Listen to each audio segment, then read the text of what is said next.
What I want to talk to you about in this video are the clothing brand startup ideas that you definitely need to avoid. Now, how do I know that these clothing brand ideas are bad? Well, I've been doing this for 8 years. I've worked with thousands of other clothing brands online, and I'm also starting up my own new clothing brand in a couple months from now. So you see, what makes a bad clothing brand idea affects me too right now with my own clothing brand that I'm starting up. And please, no matter what you do not start a clothing brand with one of these ideas in 2024. It is guaranteed to fail. It's guaranteed to get no traction. You're going to waste all of your time and you're going to end up wasting a ton of money. There's better things that you could focus your time on. So let's talk about it. The first type of clothing brand idea that you need to avoid, oh please God, don't do this. At all costs, don't do this, is a generic lifestyle brand that has already been done before.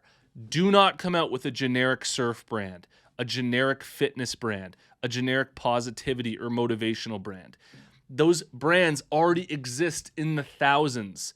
And a lot of the brands that already exist in the thousands are extremely established. So if there's no unique selling point of your brand, and you basically have the exact same brand concept as them, and you're starting at 0 followers, 0 customers, 0 friends, 0 people who think that you're attractive, 0 people that want to date you, 0 people that send you postcards at Christmas, 0 people that say happy birthday on your birthday, 0 people that, you get the picture, right? If you're starting up from ground zero, and you're going up against these big companies and it's just the same generic lifestyle brand that has already been done before, that's a recipe for disaster and a recipe for failure. However, there is one exception to this rule of not coming out with a generic lifestyle brand, which is if you already have a big audience that you can leverage on social media somewhere, you've got a pretty big network on YouTube, on Instagram, on TikTok, wherever it is, then you have something to leverage. You already have an audience that you can sell to, and you could probably get away with it more than somebody who's starting at ground zero.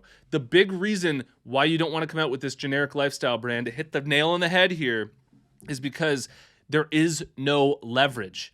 You're not going to be able to leverage any sort of unique idea or unique positioning in the market, and you don't have a following or anything, and so that it's just an uphill battle, and you're going to be swimming upstream the entire time on your clothing brand journey. And before I get into more on this, Apparel Success is sponsored by my buds over at Design Crowd. Design Crowd is a place that you can go to have all your dreams come true. No, seriously, if you struggle with designs, I seriously recommend that you try them out. You post a project on Design Crowd. Sick designers from all over the world are going to compete for your project. You choose the winner, then you get that design plus revisions. I've literally sold thousands of these designs on my website, and I got them all made through Design Crowd. If you're interested, head over to designcrowd.com/apparel to learn about the special offer that I have for you, or just use the discount code apparel when you post a project on Design Crowd.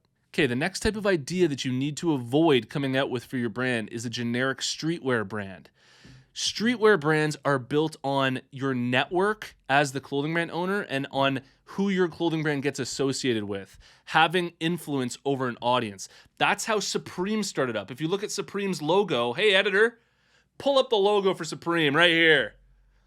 This logo that you're looking at right here of Supreme, it's nothing special. The brand isn't built off of super flashy, cool designs. It's built off of the brand and the substance of the brand and who it's been associated with and the network that it had. When Supreme first started up, the only reason why they blew up was because they were being sold at a really cool skateboard shop in New York, and all the cool kids were coming in. All the cool skateboard kids at that time decided to wear it, and that created influence, that built up the network, and it just started snowballing like the yo-yo effect that way. Generic streetwear brands do not work well if you don't have some sort of network or people that you've been associated with. So I see a lot of streetwear brands starting up all the time that are trying to copy like that Supreme logo, and then they're like, why isn't my brand working?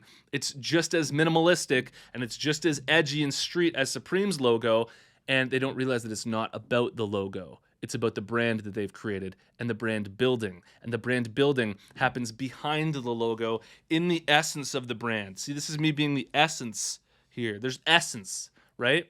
You need to have essence.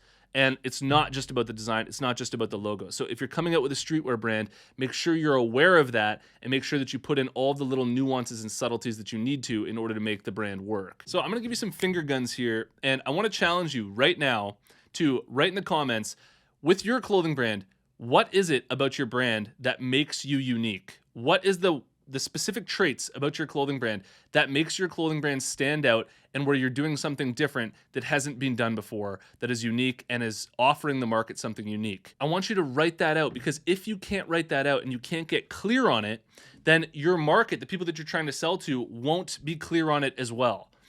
However clear on your brand concept and your idea you are, is essentially how clear your audience will be able to understand your brand as well, because they're not just going to fill in the blanks, right? They're not just going to like come up with some cool concept of how your brand is, even though it's not actually that. You have to put it out there in a really clear way so that people can get it. Now, to make this clearer for you, rather than a generic lifestyle brand or a generic streetwear brand, what is a good clothing brand idea to come out with right now, 2024, 2025, so that you can actually pierce the market, gain market share, and create something that gains a little bit of traction?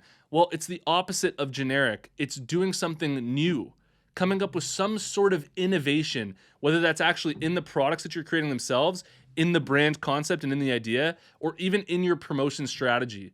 Like, you could completely go against everything that I said at the beginning of this video if your social media strategy for your generic lifestyle brand is ridiculously innovative and ridiculously unique. But just make sure that some aspect of what you're coming out with and what you're launching to the world is gonna have innovation to it. It's gonna be different and it's going to stand out. Otherwise, the economics will not be stacked in your favor. We tend to value things that are scarce, that are rare, and that are hard to come across. If something is in plenty and it's in abundance, like there's 1,000 other clothing brands just like yours, then people aren't going to see the value in your brand nearly as much as when they come across your brand and they go, this is the only place I can get this. This is the only place that gives me exactly what I'm looking for here, that's attached to my identity in this way. And so that's a really, really important message for new clothing brands. If you want to dive deeper with me, check out apparelsuccessmastermind.com to learn more, and I'll see you in the next one. Peace.